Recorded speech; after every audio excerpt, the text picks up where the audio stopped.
One of the toughest things to do in all of college football is win on the road. When you're a ranked team going into a hostile environment, these fans are ready to knock them off course. Welcome to the home of the Temple Owls, Philadelphia, Pennsylvania, and Lincoln Financial Field. As we'll see, the defending national champions, the East Carolina Pirates, taking on a squad hoping to prevent another L this week, the Temple Owls. For EA Sports College Football, I'm Reese Davis, joined here in the booth by a couple of legends, and yes, we do use that term loosely. David Pollack from the University of Georgia and former Gator Jesse Palmer. Guys, let's get down to the field. Temple about to kick it off and get this game underway.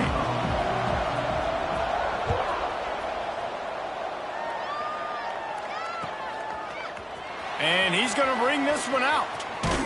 They drag him down at the 22. He gambled for the big return out of the end zone and came up a little short.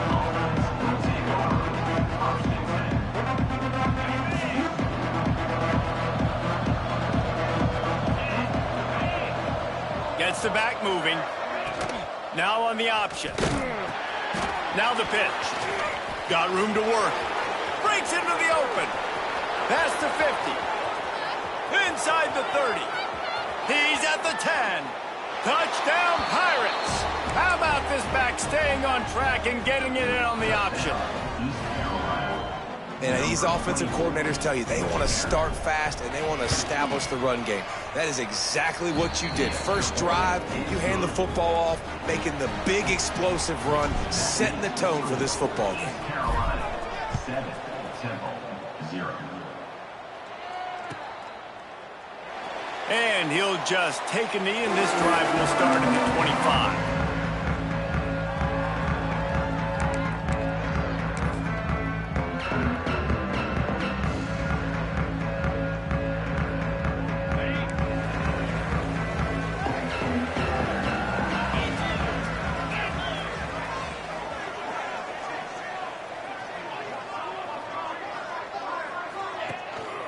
Power football with the run. That is a big win for this defense as they were right there as soon as he got the ball. You know when you're playing against a defense of this caliber, you're going to have some sort of balance, right? You can't just drop back and throw it every single play. Nothing going on that last run. They're going to have to find another way to get it going and handing the ball off. Not what they had in mind to start this drive. Here comes 2nd and 13.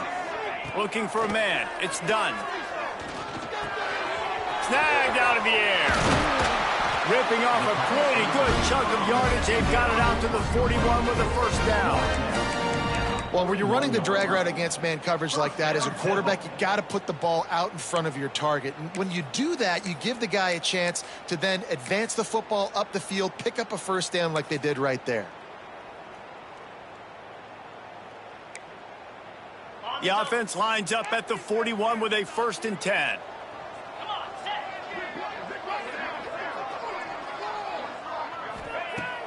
Use the play fake, now to throw. Well, it's incomplete, and this sophomore quarterback usually makes that throw every time.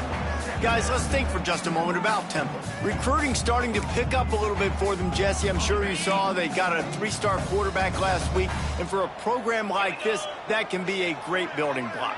That was a massive win for them. There were so many bigger programs after this guy, and yet he ended up here. And because of that, he is now a key building block, not just for this offense, but for the team moving forward. Lots of people very excited. And a lot of people expect to win right now just because of how good this 3-star QB is. It'll be 3rd and long.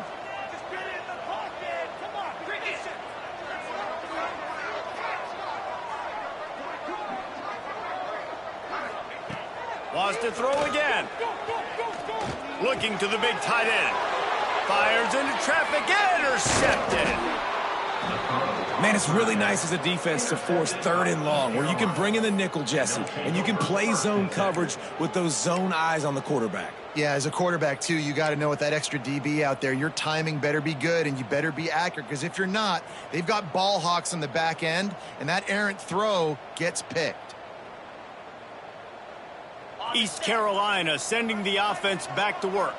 Already a solid start to this one. Now back to work with this 7-0 lead. Back to throw, it's Hauser. Moving out of the pocket. And the physical play there forces the incompletion on first down. And that can be frustrating to watch running backs not make plays like a receiver, but they're not a receiver. And a lot of times when they have guys around them, the focus that receivers have it doesn't exist in them. And you could tell just dropped the football, lost a little bit of focus, but I think those footsteps were close enough where he hurt him. So now it's 2nd and long. On the option. That'll be a gain of about 7, leaves him with 3rd and 3. And you're seeing his dynamic ability to run the football that time on the option play. I know he doesn't pick up the first down, but that's still a good chunk of yardage, and the defense wasn't ready for it. Moving forward, expect the offense to go back to the option play again and see if someone will finally take the quarterback and force him to pitch it.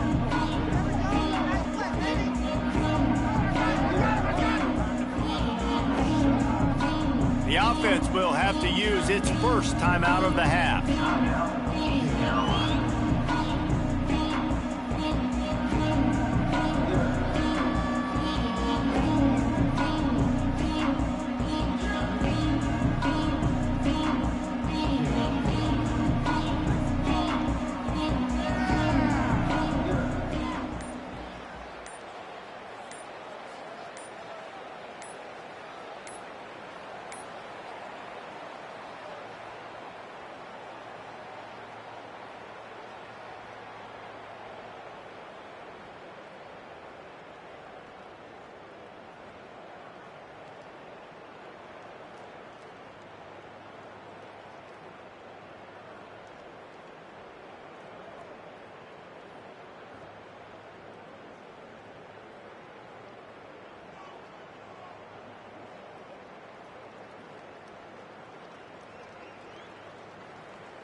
They weren't able to get that one off. It'll be a